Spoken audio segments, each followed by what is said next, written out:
Hi guys, today we are reading The Snail and the Whale by Julia Donaldson and illustrated by Axel Scheffler. It can be seen on TV and it's created by the Gruffalo.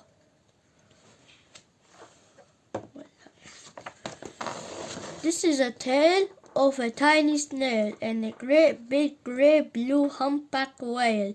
This is a rock as black as soot, and this is a snail with the itchy foot. The sea snail slittered all over the rock and gazed at the sea and the ships in the dock. And she gazed, she sniffed and sighed. The sea is deep and the world is wide. How I long to sail, said the tiny snail. There are the other snails in the flock, who are all stuck tied to the smooth black rock, and said to the snail with the itchy foot, "Be quiet, don't wriggle, sit still, stay put." But the tiny sea snail sighed and sniffed, then cried, "I got it, I hitch a lift." This is the trail of the tiny snail, a silvery trail that leaped and curled, and said, "This is the whale who came one night, when the tide was high and the stars were bright. A humpback whale is really long. He sang to the snail a wonderful song of shimmering ice and coral caves, and shooting stars and enormous waves. And this is the tale of the humpback whale. He held it out of the starlit sea and said to the snail, 'Come sail with me.' This is the sea so wild and free that carried the whale and the snail on its sail to towering icebergs and far-off lands, with fairy mountains and golden sands.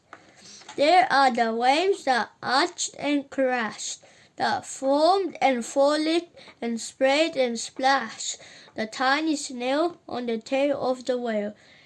These are the caves beneath the waves, where stripy fish with fiery fins and sharks with hideous toothy grins swam round the whale and the snail on its tail. This is the sky, so vast and high, sometimes sunny and blue and warm, sometimes filled with a thunderstorm, with zigzag lightning, flashing and frightening the tiny snail on the tail of the whale.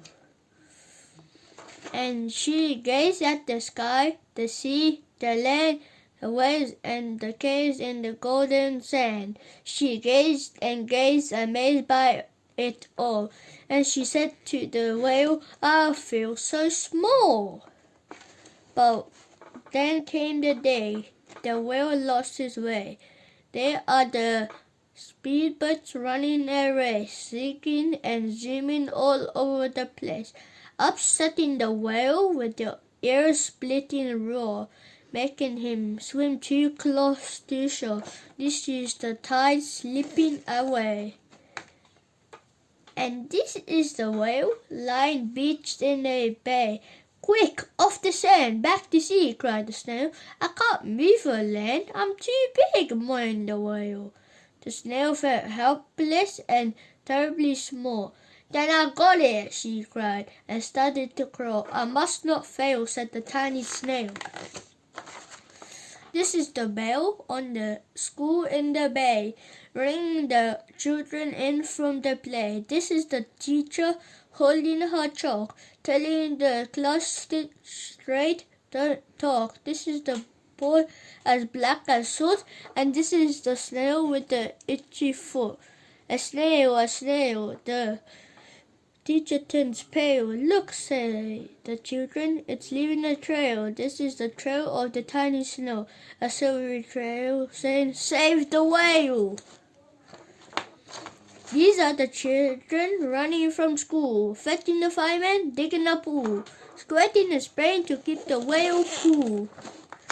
This is the tide coming into the bay, And these are the villagers shouting hooray as the whale and the snail travel safely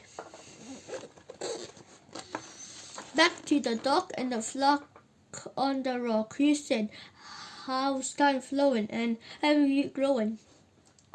And the whale and the snail told a wonderful tale of shimmering ice and coral waves and shooting stars and enormous waves, and of how the snails were small and frail with a looping, curling, silvery trail saved the life of the humpback whale.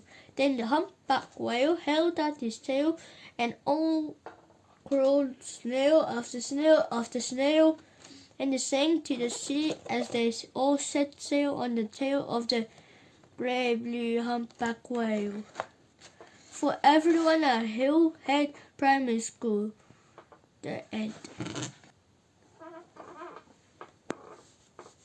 I hope you liked the story I read. Don't forget to like, share, comment, and subscribe to my channel. Have a good day and stay safe.